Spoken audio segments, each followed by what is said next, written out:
दरम्यान पालिका निवडणुकीच्या धामधुमीत इतर ठिकाणी काय घडलं पाहूया काही ठळक बातम्या। अकोल्यातल्या बाळापूरच्या निवडणुकीत महिला उमेदवार उभ्या असल्या तरी त्या प्रचारातून गायब आहेत। विशेष म्हणजे उमेदवारी महिलांची असली तरी प्रचाराच्या बॅनरवर मात्र त्यांच्या पतीचे फोटो झळकतात। बाळापूर नगर परिषदेच्या सार्वत्रिक निवडणुकीत यंदा नगर विकास पार्टी, वंचित बहुजन आघाडी, महाविकास आघाडी आणि परिवर्तन पॅनल असे विविध पक्षांकडून महिला रिंगणात आहेत। पण महिला उमेदवार फक्त नावालाच आहेत का, असाही प्रश्न विचारला जातोय।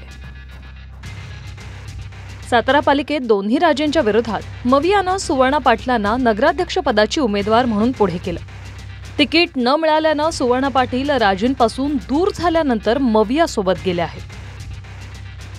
सातारा पालिकेत एकूण 50 जागा आहेत। भाजप खासदार उदयनराजे आणि भाजपचे मंत्री शिवेंद्रराजे यंदा एकत्रपणे लढतायत। शिंदे गटानं स्वतंत्रपणे 13 जागांवर उमेदवार दिले, तर विरोधात मवियाचं आव्हान असणार आहे। विशेष म्हणजे जो सातारा जिल्हा कधी काळी राष्ट्रवादीचा बालेकिल्ला होता, तिथे शरद पवारांचा गट आता मवियासोबत लढतोय।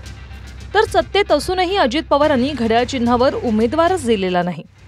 भाजपकडून अमोल मोहिते तर मवियाकडून सुवर्णा पाटील नगराध्यक्ष पदाच्या उमेदवार आहेत।